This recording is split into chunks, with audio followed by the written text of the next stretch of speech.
Cinderella, Bedtime Story. Today we have a book named Cinderella, Bedtime Story. I think they're so pretty. I hope you guys really enjoy it. I love it. Please give this video a like if you enjoy it, and don't forget to subscribe for more stories. Thank you, reading. So, here we go. Once upon a time, in a faraway kingdom, there lived a young girl named Cinderella. She was a kind, gentle, and beautiful child with the most radiant smile. Cinderella had a heart full of love, but she had faced a life filled with hardship. Cinderella's story began with a happy family. She lived with her loving parents in a cozy cottage. Her mother and father would often tell her stories about the magic that filled the world, and Cinderella loved those stories more than anything. But one day, tragedy struck. Cinderella's mother became very ill, and despite her father's best efforts, she passed away. Cinderella was heartbroken, and so was her father. He tried to fill the void left by his wife's passing by marrying another woman, but he was unaware of the stepmother's true nature.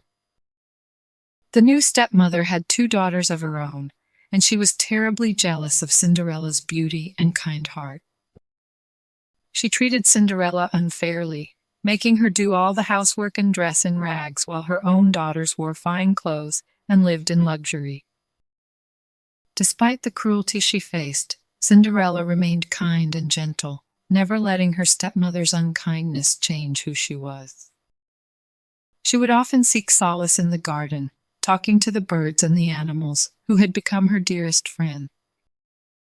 One day, the kingdom received exciting news. The prince was hosting a grand ball at the palace, and every maiden in the land was invited. Cinderella's stepsisters were overjoyed and spent weeks preparing their gowns and practicing their dance move. Cinderella watched her stepsisters with a wistful smile, hoping she might be able to attend the ball and experience a bit of the magic she had heard about in her mother's stories. But her stepmother was adamant that Cinderella would stay home and continue with her chores. The night of the ball arrived, and Cinderella was left alone in her tattered clothes, while her stepsisters and stepmother departed for the palace. She sat by the fireplace, tears in her eyes, wishing for just a taste of the magic her mother had told her about. Suddenly, a soft, melodious voice filled the room. It was her fairy godmother, a beautiful figure surrounded by a soft, glowing light. "Why are you crying, my dear?" the fairy godmother asked. Cinderella explained her longing to attend the ball, but how her stepmother had been unkind and refused to allow her to go. The fairy godmother smiled and said, "Don't worry, my child. You shall go to the ball."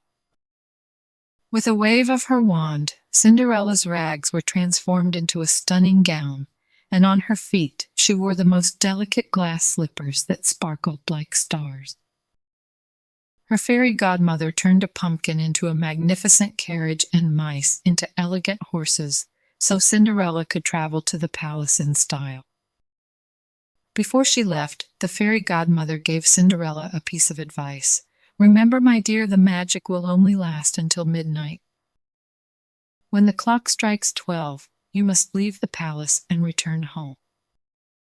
Cinderella thanked her fairy godmother and climbed into the magical carriage.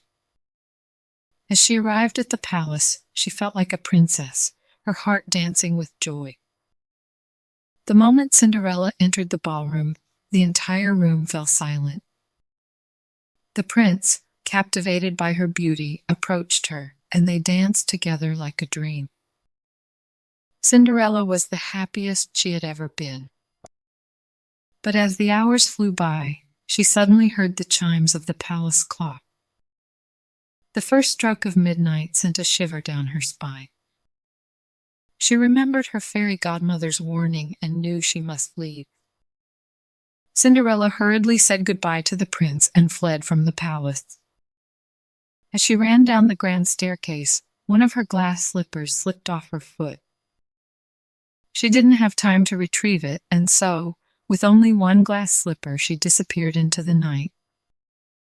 Back at home, Cinderella's beautiful gown and glass slippers turned back into rags, leaving her with only the memory of the enchanting evening she had spent at the palace. The next day, the prince was determined to find the owner of the glass slipper.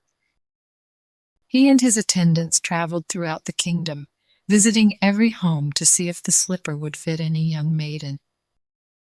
When they arrived at Cinderella's cottage, her stepsisters eagerly tried to fit their feet into the glass slipper. But it was too small for them, and their feet simply couldn't squeeze in. Cinderella watched, hidden from view, as her stepsisters attempted to deceive the prince. Then she stepped forward and, with a hopeful heart, asked, "May I try?" The prince agreed, and as she placed her foot into the glass slipper, it fit perfectly. The prince's eyes lit up with joy as he realized he had found the maiden he had danced with at the ball. Cinderella's stepsisters were astonished and chagrined. But despite their cruel treatment of her, Cinderella harbored no ill feeling. Instead, she forgave them for their unkindness, as she believed that kindness was the most important thing in the world. And so Cinderella was reunited with the prince, and they lived happily ever after, proving that goodness, kindness, and a loving heart could overcome the harshest of circumstances.